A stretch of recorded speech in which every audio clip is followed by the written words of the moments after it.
अमर राम, जय श्री राम। तो आज से इस वीडियो से हम शुरू कर रहे हैं यूपी बोर्ड के क्लास 12th के फिज़िक्स के अनसोल्ड पेपर को सोल्व करना। तो जैसे कि हमको पता है कि 7 सेट होते हैं और लगभग एक सेट को हम करीब 3 वीडियो में या 4 वीडियो में कर रहे होंगे। तो 21 से 25 के बीच में शायद कुछ वीडियोस बन रही होगी।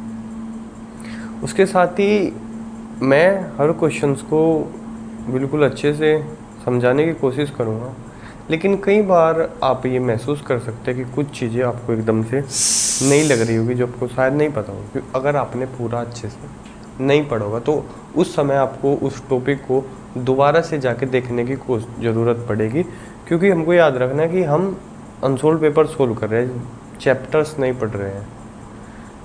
हालांकि मैं समझाऊंगा, लेकिन जैसे कुछ डेरिवेशंस हैं तो उनको बिल्कुल ऐसे तो नहीं पढ़ा सकते जैसे चैप्टर्स पढ़ रहे हो।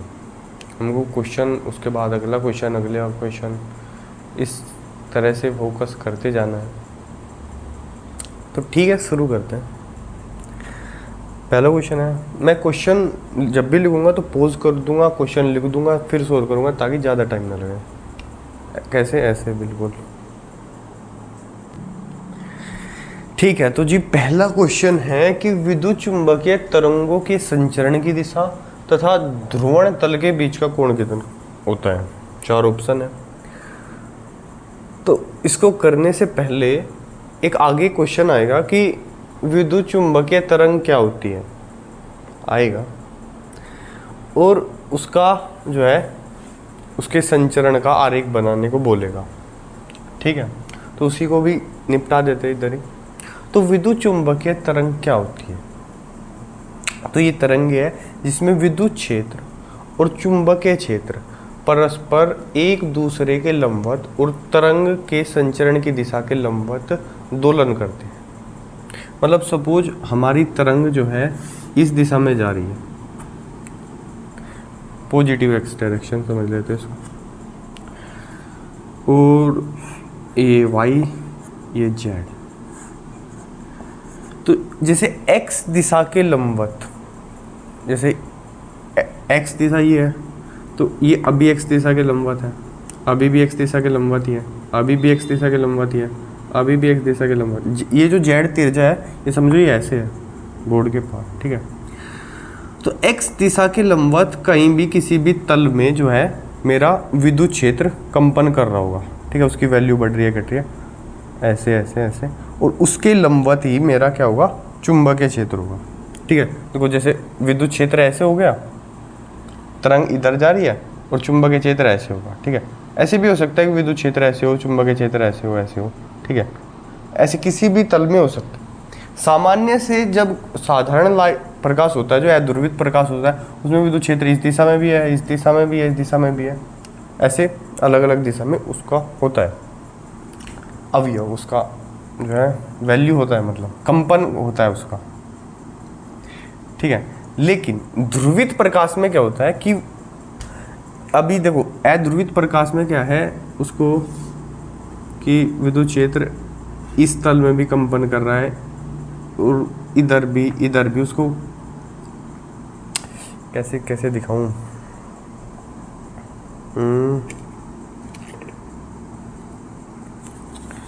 देखो इसको एक तल समझ लो। ठीक है, ये विद्युत क्षेत्र हो गया और उसके लंबवत ये चुंबकीय क्षेत्र होगा।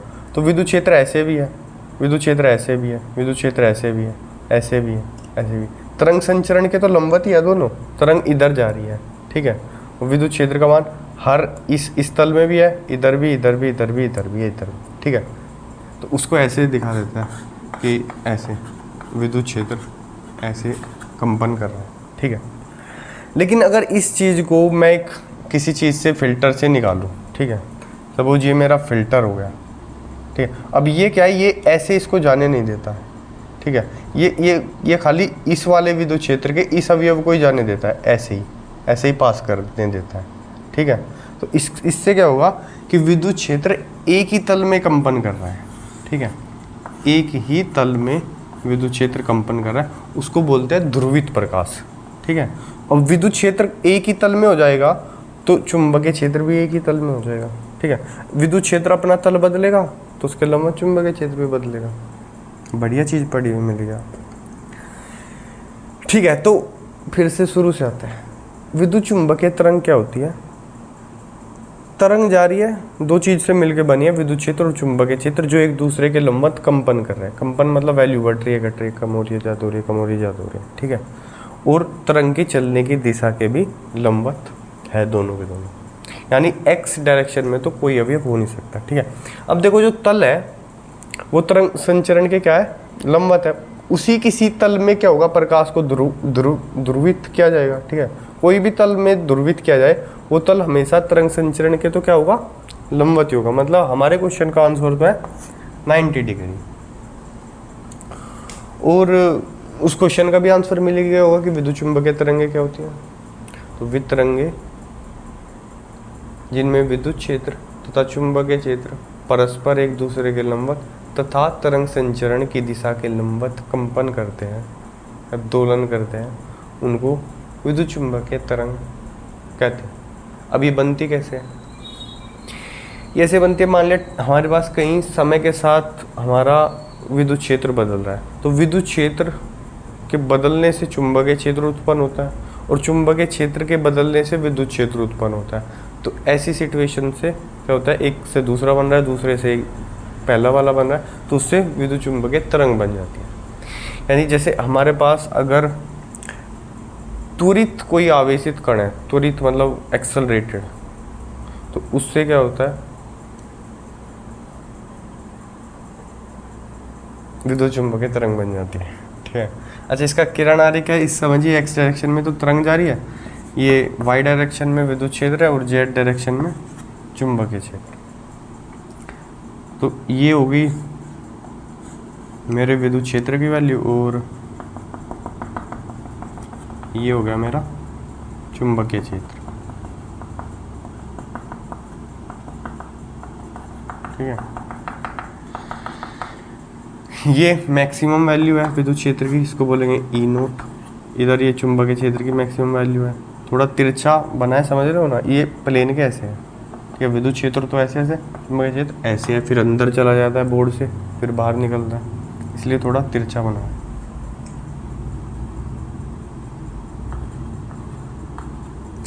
ये बी की मैक्सिमम वैल्यू बी नोट। तो विद्युत चुंबकीय तरंग क्या होगी पता चल गया। एक चीज हो रहा है, रेडियो वेव से लेके अगला एक क्वेश्चन आएगा उसका, उसलिए अभी कर लेते हैं। रेडियो वेव से लेके गामा वेव तक, गामा रेज बोलते हैं, ठीक है। तो फ्रीक्वेंसी जो है, फ्रीक्वेंसी यानी आवृत्ति, आवृत्ति रेडियो वेव की सबसे कम है, उससे ज़्यादा है सूक्ष्म तरंगे, माइक्रोवेव, ठीक है। क्या है? सूक्ष्म माइक्रोवेव। उससे ज़्यादा है अवरक्त इंफ्रारेड, IR लिख देते हैं। उससे ज़्यादा है विजिबल लाइट, जिससे हमें चीज़ें दिखाई देती हैं, विजिबल। उससे ज़्यादा है UV रेज।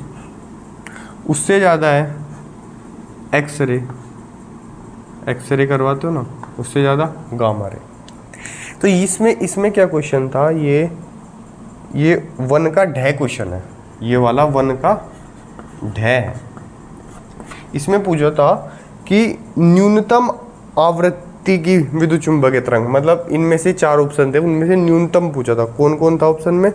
ऑप्शन में था पराबैंगनी यानी UV रेज, एक्स किरणें थी और गामा किरणें थी और सूक्ष्म तरंगे। तो भाई आवृत्ति रेडियो वेव की सबसे कम है, उससे कम माइक्रोवेव दिख रहा है, तो इन चार ऑप्शन में तो सबसे कम किसकी होगी?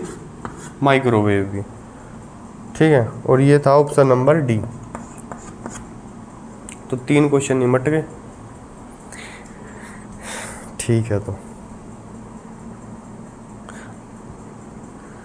अगर अनसोल्ड नहीं होगा तो ऐसा कुछ सुविधा करवाएंगे आपके लिए कि लिंक डाल दे डिस्क्रिप्शन में, वहाँ से डाउनलोड कर लीजिएगा क्वेश्चंस। ठीक है, अगला क्वेश्चन देखते हैं।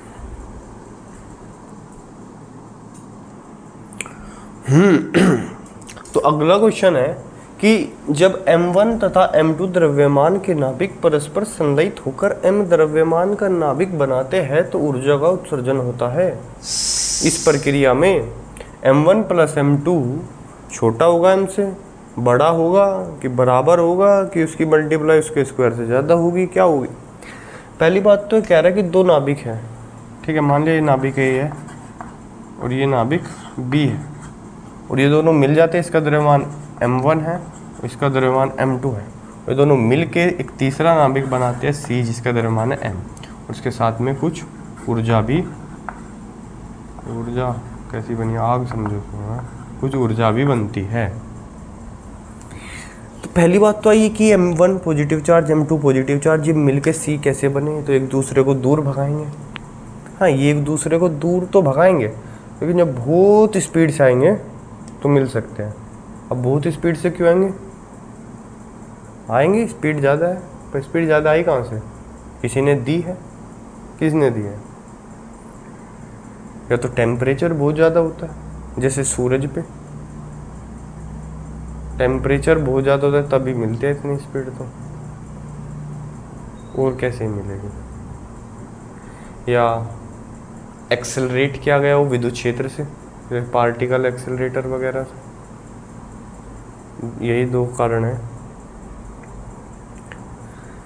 क्योंकि चुंबकीय क्षेत्र किसी आवेशित कण को एक्सेलरेट नहीं कर सकता है। सोचो क्यों? ठीक है, तो अच्छा वो तो हम समझ गए कि एक नाभिक दूसरा नाभिक मिला, तीसरा नाभिक बन गया, ठीक है। लेकिन ऊर्जा बनी, ऊर्जा कहाँ से आई है? ये M1 है, ये M2 है और ये M है, तो हम कहेंगे कि भाई M1 प्लस M2 पहले ही था, बाद में M के बराबर हो गया होगा, ये 2 किलो, ये 3 किलो, ये 5 किलो। लेकिन फिर ऊर्जा कहाँ से आई? ऊर्जा इसलिए आई है क्योंकि इसमें से ये बराबर नहीं है M के, थोड़ा सा और मास जो है वो कन्वर्ट हो गया ऊर्जा में, ठीक है। E इक्वल टू ये जो मास यानी द्रव्यमान समाप्त हो गया, उसकी बनेगी ऊर्जा इतनी, वो ऊर्जा मुक्त हो गई। यानी कि फिर जो M होगा, M जो है वो ये M1 प्लस M2 के बराबर नहीं है, बल्कि ये जो M1 प्लस M2 है उसमें से आप डेल्टा M घटाओ, ठीक है, इसको घटाओ, जो जिस द्रव्यमान की ऊर्जा बन गई है उसको कम करोगे तब M बनेगा, ठीक है। यानी कि जो M1 प्लस M2 है वो तो क्या हो गया?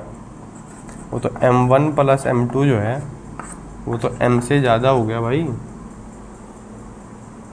हो गया कि नहीं हो गया भाई? डेल्टा M कम हो गया, M1 प्लस M2 से वो ऊर्जा बन गई, तब वो M के बराबर होएगा।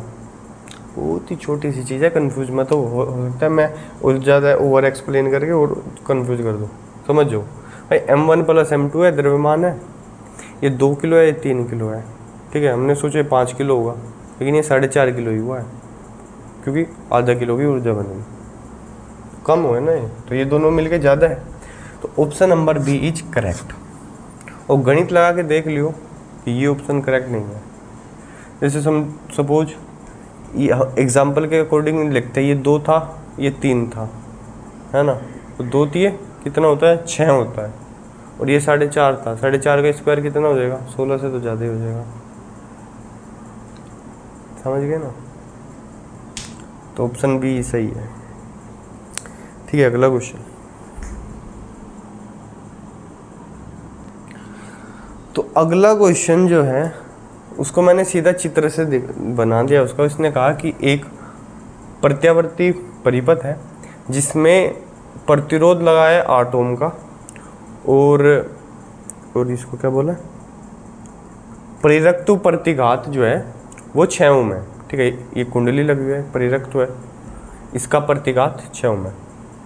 और प्रतिबाधा पूछिए, अगर देखो आपको नहीं पता कि जेड प्रतिबाधा है क्या होती है, ये एक्सेल क्या लिखा है मैंने, ये कैसा परिपथ बना दिया है, ये क्या होता है, ये प्रत्यावर्ती धारा स्रोत है। तो एक बार प्रत्यावर्ती धारा वाला चैप्टर देख लो, ठीक है। तो देखो सिंपल, बहुत सिंपल क्वेश्चन है। प्रतिबाधा का फॉर्मूला है अंडर रूट में r² plus XL minus XC होता अगर इसमें जो है मेरा संधारित्र भी लगा होता। अगर उसका प्रतिघात नहीं है तो सीधा इसका स्क्वायर। तो ये रूट में 8² प्लस 6², ठीक है, ओम है, समझ लो। उत्तर आ जाएगा 10 ओम, ठीक है।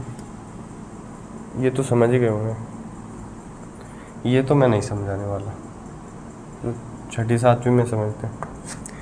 तो उत्तर हो गया 10 ओम, ठीक है। अगर मेरे को जो है ये भी याद रखना, XL की वैल्यू होती है ओमेगा L। मतलब अगर मेरे को दे देता कि इतना स्वप्रेरकत्व है और मेरे को आवृत्ति दे देता तो XL भी निकालना पड़ सकता था, ठीक है। और ओमेगा होता है 2πf, f मतलब आवृत्ति, और L। तो अभी आवृत्ति क्या होती है, देखो प्रत्यावर्ती धारा क्या होती है, एक बार पॉजिटिव एक बार negative, positive negative positive negative, ठीक है। तो यहाँ से चली और फिर यहाँ पे पहुँच गई, इसको बोलते हैं एक साइकिल। तो 1 सेकंड में जितनी साइकिल ऐसे पूरी करती है उसको बोलते हैं आवृत्ति, ठीक है। चलो एक क्वेश्चन में इतना ज्ञान बहुत है, अगला देखते हैं। अगला जो क्वेश्चन है उसके ऑप्शंस भी नहीं लिखे मैंने। उसने पूछा ये एप्सिलॉन नोट का मात्रा बताओ, और एप्सिलॉन नोट इधर क्या है, वो है निर्वात की विद्युतशीलता, ठीक है। पहले ही चैप्टर में हमने पढ़ी हुई। तो कुछ नहीं करना है, सीधा अगर भूल गए हो वैसे तो याद रखना है कूलम स्क्वायर बटा न्यूटन मीटर स्क्वायर, लेकिन अगर भूल गए हो तो ये कूलम का फॉर्मूला याद रख कर लेना, 4/4 pi epsilon Q1 Q2 upon r²। इसमें बस थोड़ा सा पलटो, एप्सिलॉन को इधर ले आओ और f को इधर ले आओ, इनकी अदला बदली कर दो, ठीक है। एप्सिलॉन इधर और f इधर, ठीक है। और अब लिख दो Q1 Q2 कूलम, कूलम क्या हो जाएगा, कूलम का स्क्वायर, नीचे 4 पाई का तो कुछ नहीं होता, f बल का न्यूटन, और r का क्या होगा मीटर, मीटर स्क्वायर, ठीक है। एक डैश दे दो बीच में। कुछ लोग इसको माइनस मत समझ लो, ठीक है, ऐसे ही है, डैश मल्टीप्लाई में है दोनों, कि न्यूटन में से मीटर स्क्वायर घटा लें, न्यूटन से न्यूटन ही घटा सकते हैं, ठीक है, और न्यूटन ही जोड़ सकते हैं। बोले 2 सेब में 3 केले जोड़ दो, जोड़ दूंगे क्या, अलग अलग ही रहेंगे ना। 11वीं में अगर पढ़ोगे अच्छे से, कोई बात नहीं, है समझदार हो तो मुझे पता है। तो coulomb square upon newton metre square, simple सा क्वेश्चन था, हल्का क्वेश्चन, आसान सा क्वेश्चन था। तो हम भी ज़्यादा टाइम क्यों ले, अगले पे चलते हैं। अगला क्वेश्चन है कि अनुचुंबकीय पदार्थों के लिए चुंबकीय प्रवृत्ति परम ताप T के साथ किस प्रकार बदलती है। वो T के अनुक्रमानुपाती है या व्युत्क्रमानुपाती है या नियतांक है या e की पावर t के अनुक्रमानुपाती। तो पहले अनुचुंबकीय पदार्थ क्या होते हैं।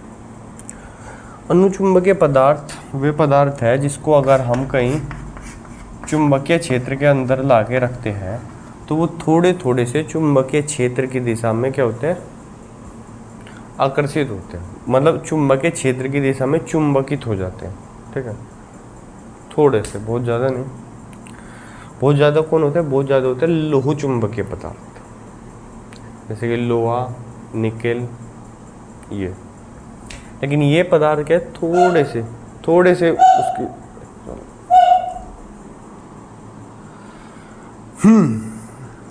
इधर एक पोंपो होने लगी थी तो रुकना पड़ा था।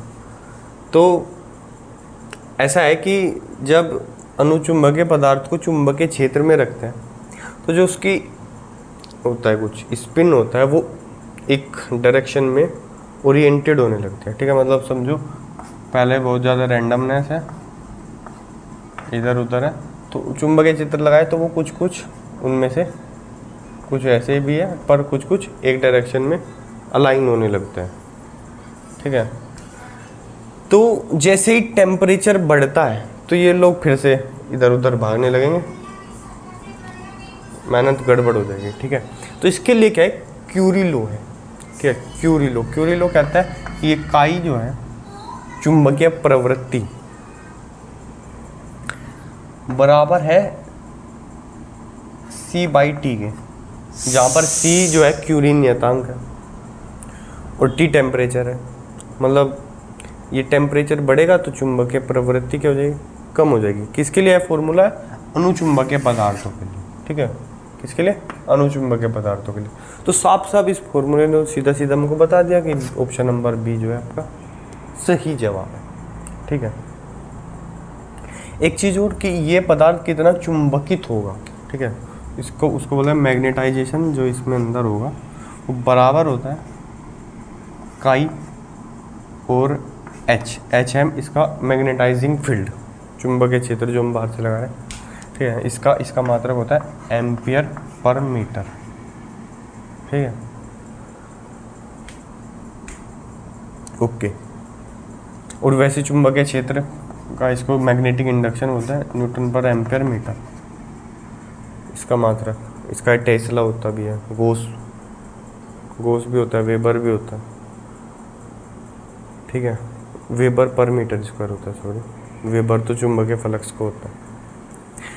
तो देख समझो, ये हमने बाहर से मैग्नेटाइजिंग फील्ड लगाया, चुंबक रखी बाहर, उसके अंदर जो है चुंबकीय अनुचुंबकीय पदार्थ रखा, तो उसके अंदर जो चुंबकन उत्पन्न होगा।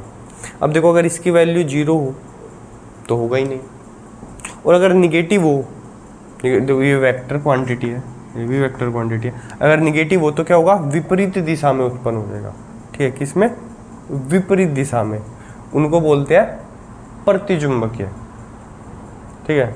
ये क्या है, अनुचुंबकीय, वो हो जाएंगे प्रतिचुंबकीय, वो क्या होंगे, बाह्य विद्युत क्षेत्र से प्रतिकर्षित होंगे, रिपेल होंगे, ठीक है। तो 0 से बड़ा है वैल्यू किसके लिए, अनुचुंबकीय के लिए, और 0 से छोटा है प्रतिचुंबकीय के लिए, और लो चुंबकीय के लिए 0 से बहुत बड़ा है, 100, 1000, लाख, ऐसे करके, समझ गए। तो एटलीस्ट इसको याद रखना, ये क्या है, क्यूरी लॉ है, क्यूरी का नियम, ठीक है। सी क्या है इसमें, सी है क्यूरी नियतांक, ठीक है। तो ध्यान रखना, जैसे जैसे टेम्परेचर बढ़ता है, ये रैंडमनेस बढ़ती है स्पिन्स की, जिस वजह से इसकी वैल्यू क्या हो जाएगी, कम हो जाती है, ठीक है। तो चुंबकीय प्रवृत्ति कम होती है, तो ये T इनवर्स के प्रोपोर्शनल है। ओके, आगे चलते हैं।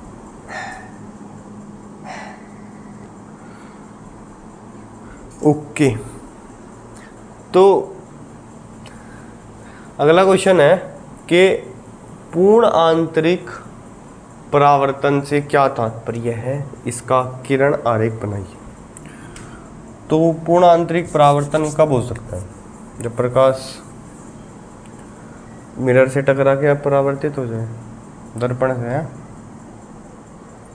कि भाई एक घर है, उस घर के अंदर शीशा लगा दिया है, अंदर आ गए कमरे के, वहाँ पर लाइट मारी, परावर्तित हो गया, तो घर के अंदर परावर्तन, पूरा अंदर पूर्ण आंतरिक परावर्तन, ठीक है। मजाक खत्म। ये अंदर सघन माध्यम है, ठीक है, जैसे कांच हो सकता है। ये बाहर जो है विरल माध्यम, ठीक है। इसको थोड़ा एकदम स्ट्रेट बाउंड्री बना दो, इधर सघन है और इधर विरल है। तो जब प्रकाश किरण सघन माध्यम से विरल माध्यम में जाए, ये ऐसा सोच रही थी, ऐसे ऐसे चली जाऊंगी मैं, प्रकाश किरण सघन माध्यम से विरल माध्यम में जा रही है, तो ये अभिलंब खिंच गया, तो जो उसका रास्ता था वो उस रास्ते से ना जाते हुए अभिलंब से थोड़ा और दूर की ओर अटके जाती है, ऐसे जाती, ठीक है, ऐसे जाती है। अब ये क्या है मेरा, ये मेरा आपतन कोण है, और ये क्या है, ये अपवर्तन कोण है। अब अगर मैं इस आपतन कोण को बढ़ाता हूँ ऐसे, मतलब इधर से ना लाके थोड़ा इधर से लेके आऊँ, तो ये अपवर्तन कोण, इसको ऐसे जाना था, और ऐसे जाएगी तो ये भी बढ़ेगा, यानी आपतन कोण बढ़ेगा तो अपवर्तन कोण बढ़ेगा। बढ़ते बढ़ते एक टाइम ऐसा आएगा, ठीक है, अगली पिक्चर बना लेते हैं उसके लिए, कि बढ़ते बढ़ते एक टाइम ऐसा आएगा जो एक ऐसा खास आपतन कोण होगा जिसके लिए अपवर्तन कोण क्या हो जाएगा, ठीक है, ये अपवर्तन कोण क्या हो गया 90 डिग्री। आपतन कोण बढ़ाते बढ़ाते इतना बढ़ा दिया कि अपवर्तन कोण क्या हो गया 90 डिग्री। इस खास आपतन कोण को हम बोलते हैं क्या, यही है सी। इस आई को बोलते हैं सी। सी माने क्रिटिकल सिचुएशन होगी। अब इसको बोलते हैं क्रांतिक कोण, ठीक है, क्रिटिकल एंगल, क्रांतिक कोण। अंग्रेजी में बोल देता हूँ ऐसे यूपी बोर्ड के लिए, थोड़ी सी सीख जाओगे हो गया। तो सी माने क्रांतिक कोण है। अब अगर मैं क्रांतिक कोण से भी अब अभी 90 से ज़्यादा कैसे होगा, अब अगर मैं क्रांतिक कोण से भी थोड़ा आई बढ़ा दिया, क्रांतिक कोण से भी बड़ा कर दिया, तो अब ये प्रकाश अंदर का अंदर ही चला जाएगा। अब अपवर्तन हुआ ही नहीं। अब तो क्या होगा, आई बराबर आर होगा। ये अपवर्तन कोण नहीं है, परावर्तन कोण है, क्योंकि अब अंदर के अंदर ही परावर्तन हो गया है, ठीक है। यदि आई बराबर ना हो क्रिटिकल एंगल से तो नो अपवर्तन, ठीक है, अपवर्तन होता ही नहीं है, ओनली परावर्तन। अंदर के अंदर ही क्या होता है, टकरा के किरण वापस चली जाती है, ठीक है। तो क्या बोलेंगे पूर्ण आंतरिक परावर्तन से क्या तात्पर्य है, तो ये तात्पर्य है कि जब प्रकाश किरण सघन माध्यम से विरल माध्यम में जा रही हो, ठीक है, लिख लियो, ये किताब से देख लियो, ठीक है, ये सब मैं लिखने वाला तो नहीं, सुन के लिख लो। जब प्रकाश किरण सघन माध्यम से विरल माध्यम में जा रही है तथा आपतन कोण का मान क्रांतिक कोण से अधिक है, ठीक है, आई बड़ा है सी से, ठीक है, सी के बराबर भी होता तो 90 डिग्री से होते हुए निकल जाते हो, लेकिन बड़ा ही कर दिया आपने तो। तथा आपतन कोण का मान क्रांतिक कोण से अधिक है तो प्रकाश विरल माध्यम में बिल्कुल नहीं जाता है, बल्कि सघन माध्यम में ही वापस लौट आता है। इस घटना को पूर्ण आंतरिक परावर्तन कहते हैं। और ये हमने इसका चित्र भी बना दिया है, 2-3 बढ़िया से बना दिए थे। एक बार तो दिखा दो, 3 चित्र बना सकते हो। एक बार तो प्रकाश बाहर जा रहा है, आर बड़ा है लेकिन दूर हट गया, दूसरी बार 90 डिग्री से, और तीसरी बार अंदर का अंदर ही चला गया।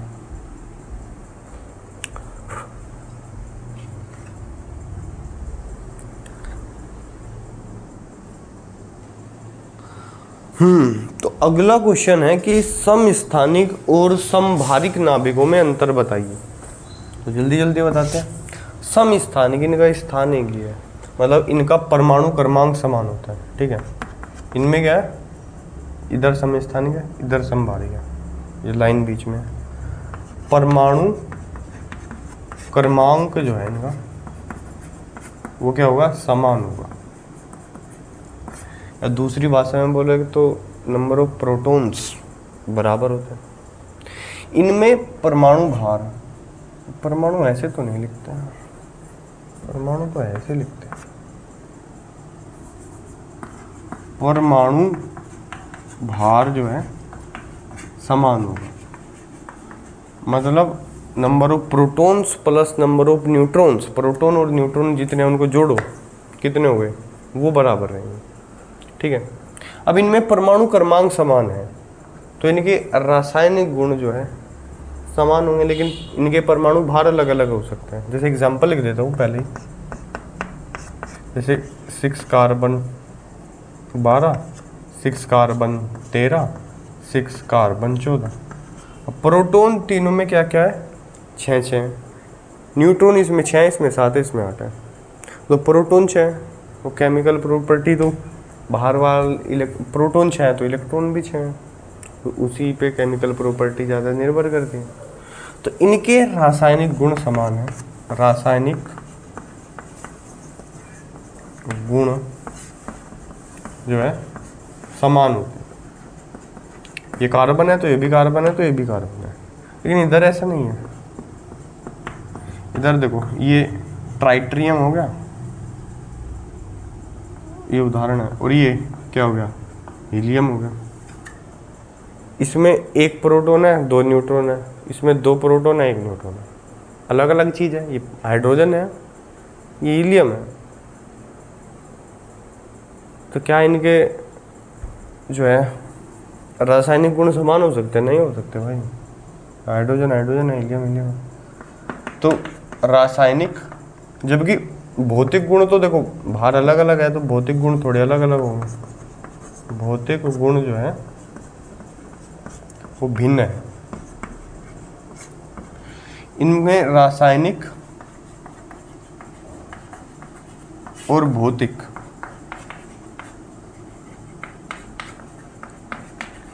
गुण दोनों ही क्या है? भिन्न है। ठीक है, तो 2 नंबर का क्वेश्चन है, 2 डिफरेंस दे दिए, एग्जाम्पल दे दिया, हो गया काम। चलो छोटो, समझ गए ना? समझ ही गए होंगे। ओके, अगला क्वेश्चन। अब क्वेश्चन तो लिखा नहीं हुआ है, क्या बनोगे?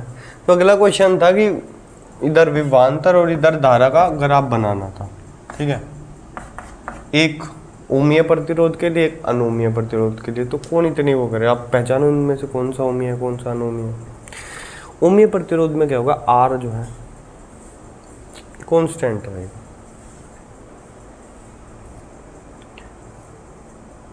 मतलब वी आई ग्राफ जो है एक सीधी रेखा होती है। ठीक है, इसमें वी आई ग्राफ एक सीधी रेखा नहीं होती है, सीधी सी बात है। ये ओमीय हो गया और ये अनोमीय हो गया। ठीक है, इसमें क्या है? आर एक नियतांक है।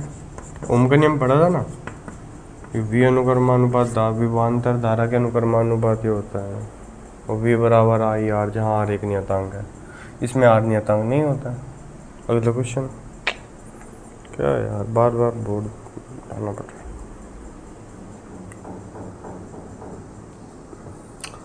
ओके, तो अगला क्वेश्चन है कि एक चालक है, उस पर इतना धनावेश है, तो बताओ उस पर कितने इलेक्ट्रॉनों की अधिकता है कमी है।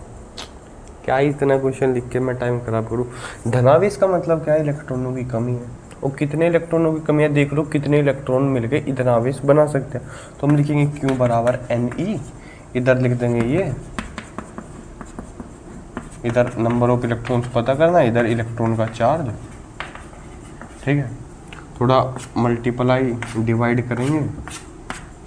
ठीक है, 8 दूनी 16, 8 3 26, तो 3 गुणा 10/2 बराबर है आ जाएगा 15 इलेक्ट्रॉनों की कमी है। ठीक है, उसके बराबर ही इतना चार्ज है। मुश्किल सवाल तो नहीं है, मुझे पता है ये सब सवाल करने के लिए तुमने वीडियो नहीं खोली है ना, कुछ बढ़िया सा चीज़ें सीखने में। तो इसमें क्यों टाइम खराब करें, सीधा ये फॉर्मूला लगाओ सवाल। अब ये अगला क्वेश्चन देखे, कई लोग डर गए होंगे। क्वेश्चन में बोल रहा है कि एक प्रत्यावर्ती धारा परिपथ में है, ये वोल्टेज ऐसे दी गई है जहाँ पर t सेकंड में समय है, तो पैमाने पर जो है उचित पैमाने पर पूरे चक्र के लिए समय और वोल्टता का ग्राफ बनाना है। ठीक है, तो इधर समय हो गया t और इधर क्या होगी? वोल्टता होगी v। ठीक है, कुछ नहीं है, साइन थीटा का ग्राफ बना दो। भाई साइन थीटा ही तो है, 40 लिखा हुआ आगे, तो 40 तक वैल्यू चली जाएगी। साइन थीटा का ग्राफ क्या होता है? साइन थीटा का ग्राफ हो गया। ठीक है, इधर ये मैक्सिमम वैल्यू क्या है? इधर ये मैक्सिमम वैल्यू क्या है? 40 है। वी नोट बराबर 40 वोल्ट। पर इधर टाइम की क्या वैल्यू होगी? ठीक है, इस पॉइंट पे तो मुझको पता है t बराबर 0 है। इधर t कितना है, इधर t कितना है, इधर कितना है, इतना। वो कैसे पता चलेगा? जब इधर साइन में अंदर जो भी लिखा हुआ है उसकी वैल्यू जब 90 डिग्री हो जाएगी, साइन 90 डिग्री का मान 1 होता है, तो वैल्यू जो है 40 हो जाएगी। ठीक है, तो जो 100 पाई टी है इसकी वैल्यू क्या होनी चाहिए? π/2 होनी चाहिए, 90 डिग्री होनी चाहिए। पाई से तो पाई कैंसिल हो गया। ठीक है, तो ये 100 इधर चला जाएगा। टी की वैल्यू क्या है? 1/200। तो पैमाना मिल गया हमें, इधर 0 है, इधर क्या है? 1/200 सेकेंड। तो इधर क्या हो जाएगा? उसका डबल, 1/100 सेकेंड। इधर क्या है, देखो इधर 1/100 है, 1/100 है, 1/100 क्या होता है 0.001, तो इधर क्या हो जाएगा 1/50 हो जाएगा। ये 1/, में हिसाब थोड़ा उल्टा हो रखा है ना, देखो ये उसका इतने में 1/100 है, इतना 1/100 है तो इतना भी 1/100 ही होगा टाइम, मतलब इधर इतना 1/100 है यहाँ से यहाँ तक, तो यहाँ से यहाँ तक भी टाइम 1/100, सपोज यहाँ तक 1 सेकंड था तो यहाँ तक भी 1 सेकंड हो जाएगा, तो पूरा क्या हो जाएगा 2 सेकंड हो जाएगा। तो यहाँ तक 1/100 है तो ये भी 1/100 होगा, तो ये पूरा क्या हो जाएगा, ये पूरा हो जाएगा 2/100। 2/100 क्या होता है 1/50 होता है। अब ये इतना 1/200 है तो इतना भी 1/200 है, पूरा मिलके 2/200 हो गया, यानी 1/100, ठीक है। अब ये 1/200 है तो ये भी क्या होगा, ये भी 1/200 होगा, लेकिन यहाँ से यहाँ तक का कितना टाइम हो जाएगा, यहाँ से यहाँ तक का 1/200, 1/200, 1/200, तो ये हो गया 3/200 सेकंड, ठीक है। ये मेरा क्या बन गया, ये मेरा समय का पैमाना बन गया। 0 1/200, 2/200, 3/200, 4/200, समझ गए ना। और ये टी की वैल्यू 1/200 यहाँ से निकाल लिया। ओके, समझ गए। फिर से देखो, जब साइन की वैल्यू, साइन थीटा की वैल्यू 1 हो जाएगी तो v की वैल्यू मैक्सिमम वैल्यू 40 तक पहुंच जाएगी, ठीक है। अब साइन की वैल्यू जो है 1 कब होगी, जब इसके अंदर जो भी लिखा हुआ है उसकी वैल्यू π/2 हो, 90 डिग्री। अंदर तो 100πt लिखा हुआ है, तो वह π/2 के जब बराबर होगा तो t की वैल्यू क्या होगी 1/200 सेकेंड्स, ठीक है। तो यहाँ से यहाँ तक 1/200 सेकेंड्स है, तो यहाँ से यहाँ तक 2/200 सेकेंड्स होगी, यानी 1/100। यहाँ से यहाँ तक 3/200 सेकेंड्स, तो यहाँ से यहाँ तक 4/200, यानी 1/50 सेकेंड। अब बोलो एक चक्कर जो है, एक चक्कर कितने सेकंड में लगा है, 1/50 सेकंड में, पूरा चक्कर 1/50 सेकंड में। तो एक सेकंड में कितने चक्कर लग जाएंगे, 50 लग जाएंगे, है ना। भारत में इसी फ्रीक्वेंसी की तो करंट आता है 50 वाला।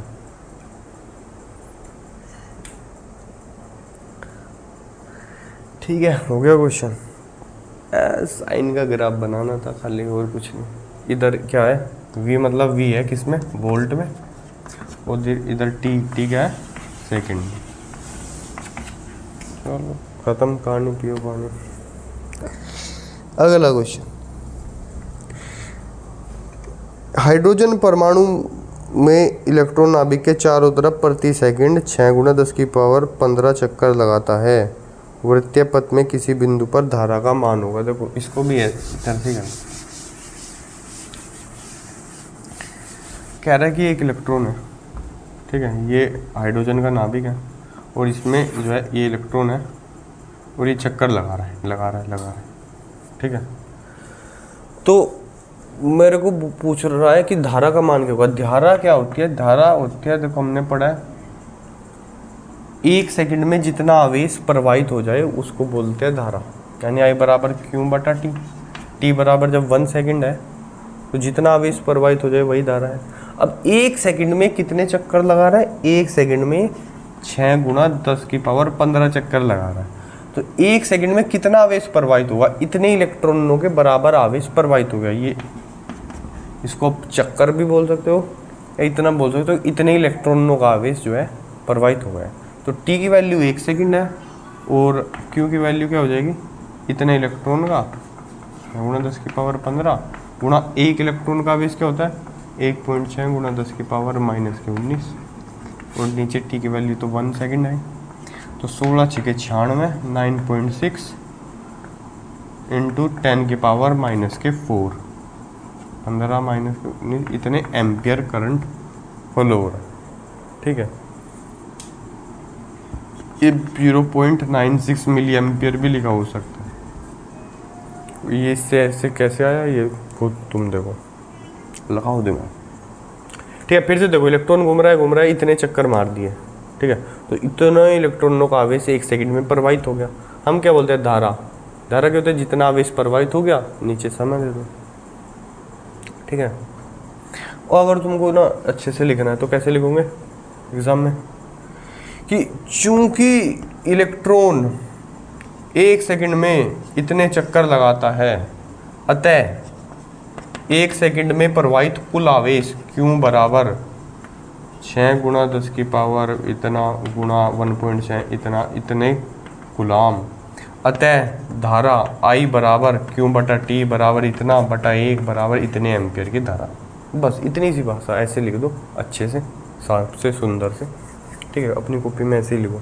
ठीक है, लिखो, क्योंकि इलेक्ट्रॉन 1 सेकंड में इतने चक्कर लगाता है, इसलिए प्रवाहित कुल आवेश इतना होगा, इसलिए धारा इतनी होगी। बस बात कर दो।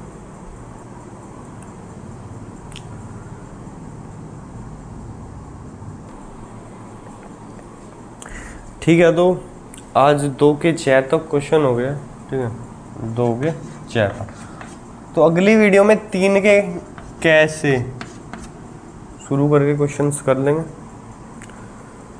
ठीक है, अभी थोड़ा सा थक गया हो यार, मेहनत का काम है। ऐसे तो कहीं वीडियो 4-5 भी वीडियो लग सकती है।